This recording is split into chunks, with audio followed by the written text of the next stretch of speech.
now in one of the greatest ages of human migration that there's ever been. I think there's no doubt about that. And one consequence of that is it brings people who speak one language into contact with people who speak other languages.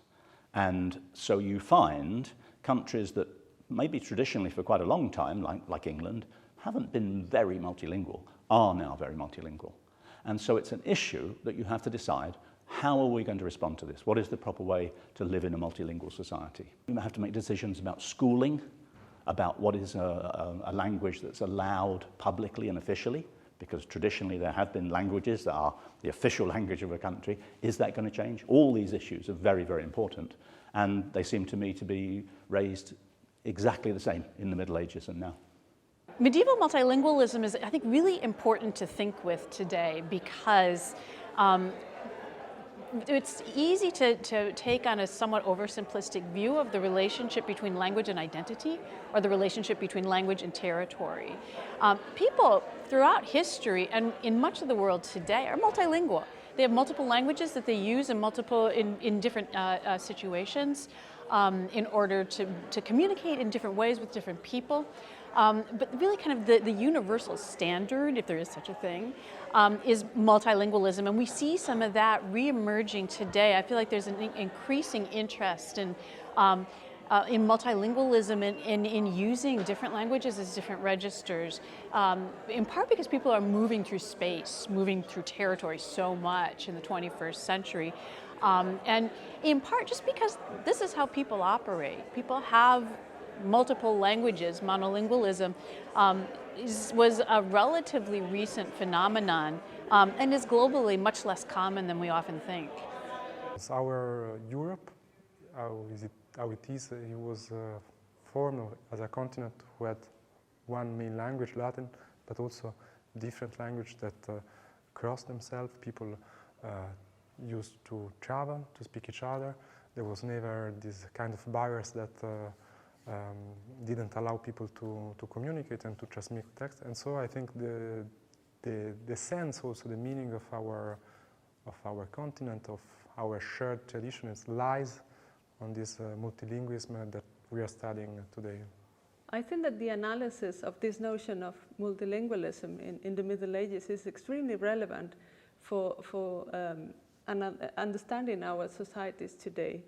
And also because it forces us to think critically about this kind of pervasive and sometimes perverse link between one people, one language, one nation.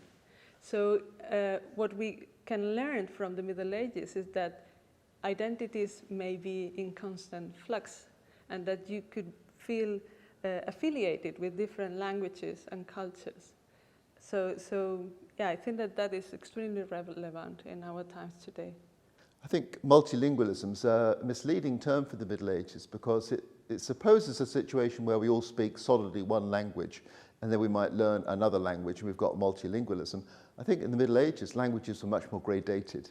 So if you travel, you sort of follow one language and its various dialects until it becomes another.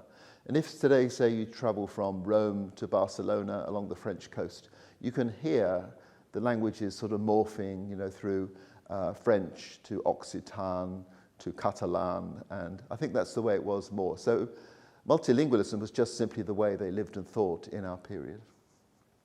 As a medievalist, I believe passionately that we can learn from the past, and as a modern linguist, I believe equally passionately that learning and knowing different languages is extremely important for young people, for society as a whole. The close association between language and national identity and the monolingualism that is prevalent in countries like England, France, Italy, Spain today is an historically recent phenomenon. It dates back to the 19th century. It's become a truism that in any primary school in London, among 30 pupils, 20 or more languages will be spoken. But this multilingualism, until recently, has gone completely under the radar. It's also, historically and throughout the world as a whole, quite normal. Monolingualism is aberrant in world history. Multilingualism is the norm. And we can look at medieval society medieval history to understand how multilingualism works historically, how the way in which different people speak different languages simultaneously in a society is actually part of the fabric of society and has been throughout human history.